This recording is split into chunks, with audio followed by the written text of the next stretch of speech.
Hello అండి, welcome to Anvi's.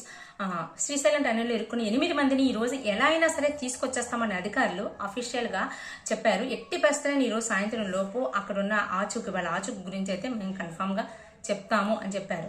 So అయితే ఈ పని చేయడానికి వాళ్ళ ముందున్న అడ్డంకులు ఏంటి, వాళ్ళు దేన్ని ఛేదిస్తే ఖచ్చితంగా వాళ్ళు అనుకున్న పని ఈ రోజు అవుతుంది అనే దాని గురించి చూస్తే, దానికన్నా ముందు అధికారులు చేస్తున్న ప్రయత్నాలు కానీ వాళ్ళు అసలు పగలు రాత్రి అని తేడా లేకుండా వాళ్ళు చేస్తున్న ప్రయత్నాలకు మాత్రం మనం అందరం కూడా హ్యాట్స్ ఆఫ్ చెప్పాల్సిందే, మనం అప్లాజ్ ఇవ్వాల్సిందే వాళ్ళకి ఖచ్చితంగా. సో ఈ ఒక టీమా 2 టీముల NDRF, SDRF, navy, army, LNT వాళ్ళు, మెడ్రాస్ ఐఐటి వాళ్ళు, ఎవరు ర్యాట్ మైనర్స్, ఇలా 11 టీములండి. 11 టీములు కలిపి అక్కడ పనిచేస్తున్న విధానం 300 మంది అక్కడ ఈ 8 మందిని బయటకు తీసుకురావడం కోసం అవి అసలు రెస్ట్ లేకుండా పనిచేస్తున్నారు. నిన్న నైట్ కూడా ఫిబ్రవరి 25 నైట్ కూడా నైట్ 1 o'clock వరకు వర్క్ చేస్తారంటే చూడండి. అప్పటికి కూడా వాళ్ళకి ఆక్సిజన్ లెవెల్ అక్కడ లోపలికి వెళ్ళిన తర్వాత అందట్లేదు. నైట్ అయిపోతున్న కొద్ది ఆక్సిజన్ లెవెల్ తగ్గిపోతుందని చెప్పేసి బయటకు వచ్చేసారు. అలాగే ఎంతో ఎక్స్పర్ట్స్ అయిన ర్యాట్ మైనర్స్ ను కూడా నిన్న మొన్న పంపించినప్పుడు వాళ్ళు సగం దూరం వెళ్ళి మా వల్ల అవ్వట్లేదు అని వెనక్కి వచ్చేసారు.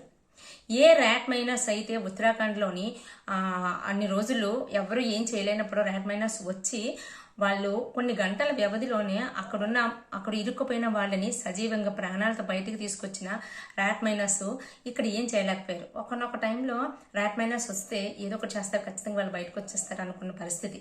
సో అయితే ఇక్కడ ఇంతమంది ప్రయత్నం చేస్తున్న ఏంటి అడ్డంకులు అంటే, ఒకటి 1600 టన్నులు ఉన్న టీఎంపీ మిషన్ అక్కడ ఇరిగిపోయి ముక్కలైపోయి పడిపోవడం ఒకటైతే, ఇంకొకటి నీరు చిమ్ముతూ ఉండడం, అక్కడ బురద నీరు కలిపి ఇరుక్కుపోవడం. దానివల్ల ఏ మిషనరీ పంపించినా బురదలో ఇరుక్కుపోయి ముందుకు వెళ్ళట్లేదు అనమాట. ఏం పంపించినా సరే అక్కడ ఇరిగిపోయి ఉండిపోతుంది.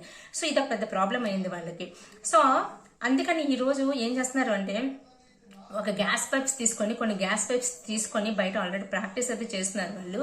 సో గ్యాస్ పైప్స్ తీసుకొని లోపలికి వెళ్ళి ఈ టీఎంబీ మిషన్, బోరింగ్ మిషన్ ఉంది కదా, so boring machine extra parts అన్నింటినీ కూడా కట్ చేసి వాటిని బయటికి పంపించేయాలన్నమాట. సో బయటికి పంపించాలంటే వాళ్ళ ముందు ఇంకో ప్రాబ్లం అంటే కన్వేయర్ బెల్ట్ తెగిపోయింది. నిన్న ఈ కన్వేయర్ బెల్ట్ తెగిపోయింది, దాన్ని సెట్ చేయడం లేకపోతే కొత్తది పెట్టడం, ఇది ఒకటి చూస్తున్నారు. సో ఈ కన్వేయర్ బెల్ట్ పెట్టి మిషన్ అరేంజ్ చేసి ఆ కన్వేయర్ బెల్ట్ తిరుగుతూ ఉంటే అప్పుడు లోపలికి వెళ్ళి వాళ్ళకి కట్ చేసి ఇది బయటకు పంపించాలి. సో ఇదొకటి. ఇంకొకటి, ఇంకా అడ్డంకంగా ఉన్న ఆ బోరింగ్ మిషన్నే కట్ చేద్దామా అంటే అది అసాధ్యం. అంటే చాలా కష్టతరమైన పని అయినా సరే కట్ చేసి చూద్దామా అంటే దాన్ని ఏమాత్రం కదిపినా సరే పైనుంచి మళ్ళీ మట్టి బురద అన్నీ కూడా కూలిపోయే అవకాశం చాలా ఎక్కువ ఉంది. సో ఆ ప్రమాదం కూడా వాళ్ళ ముందు ఉంది. అందుకనే దాన్ని ఎలా డీల్ చేయాలని ఆలోచిస్తున్నారు. ఇంకొకటి ఏంటంటే, అక్కడ ఉన్న ఏరియాలో అది సీ ఫేజెట్ అండి. సో అక్కడ ఏంటంటే వాటర్ చిమ్ముతూ ఉంటది, అదంతా చెమ్మగా ఉంటది, ఇంకా అలా అన్ని వైపుల నుంచి వాటర్ వస్తూ ఉంటది అనమాట. సో ఇది అధికారులకు అంతకు ముందే తెలుసు. బట్ ఈవెన్ దో ఆ వాటర్ని కంట్రోల్ చేయడం, దాన్ని ఎలా కంట్రోల్ చేయాలి అనేది చాలా కష్టతరమైనట్టుంది వాళ్ళకి. దాన్ని కూడా ఈ రోజు ఎలా ఛేదించాలి అనేది వాళ్ళ ముందు ఇంకొక టాస్క్. ఇంకొకటి ఏంటంటే, జస్ట్ వాళ్ళు డెస్టినేషన్ కి కొంచెం ముందుకు వెళ్ళిపోతే జస్ట్ ఇంకా 10 to 15 మీటర్స్ దూరంలోనే ఉన్నారు. సో అయితే ఈ 15 మీటర్స్ దూరం అనేది వాళ్ళకి చాలా లెందీ ప్రయాణం, చాలా కష్టతరమైన ప్రయాణం అన్నమాట. ఎందుకంటే అక్కడ 115 అడుగుల లోతుగా బురద కూరుకుపోతే 150 మీటర్ల పొడుగున వాటరు బురద. మనకి ఎలా ఉంటుంది చూడండి, వాటర్ బురదలోకి ఎలా వెళ్తాము, ఎందుకంటే అది 1-2 అడుగు కాదు, ఇంచుమించు 6-7 అడుగులు ఎత్తున కూరుకుపోయి ఉందంట. సో దాన్ని దాటుకొని లోపలికి వెళ్ళడం అనేది అసాధ్యమైపోతుంది అనమాట. అందుకని ఎటువంటి మెషిన్ని పంపించినా సరే వాళ్ళకి అవ్వట్లేదు.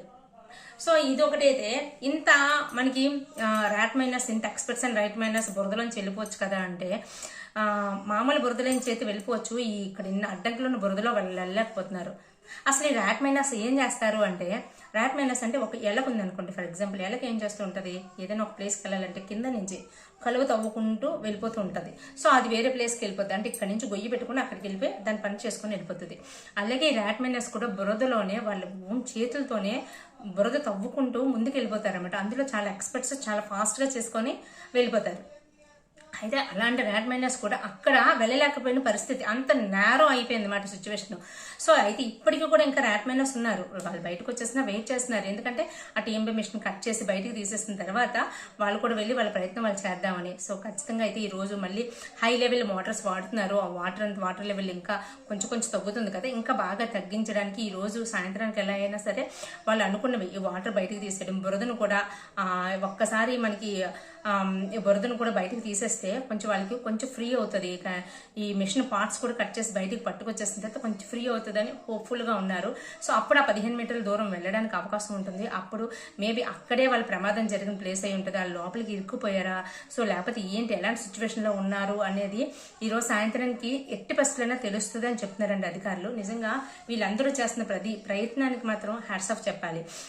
300 మంది అక్కడ పనిచేస్తున్నారు. అక్కడ వాళ్ళ కుటుంబ సభ్యులు కూడా నిన్న మొన్న సాయంత్రం అక్కడ వచ్చినట్టున్నారు. వాళ్ళు కూడా వాళ్ళ కుటుంబ సభ్యులు ఎలా ఉన్నారు, అసలు వాళ్ళు బతుకున్నారా లేదా, ఎలాంటి పరిస్థితిలో ఉన్నారు అనే వాళ్ళ పరిస్థితి తలుచుకుంటే నిజంగా చాలా బాధగా ఉంది.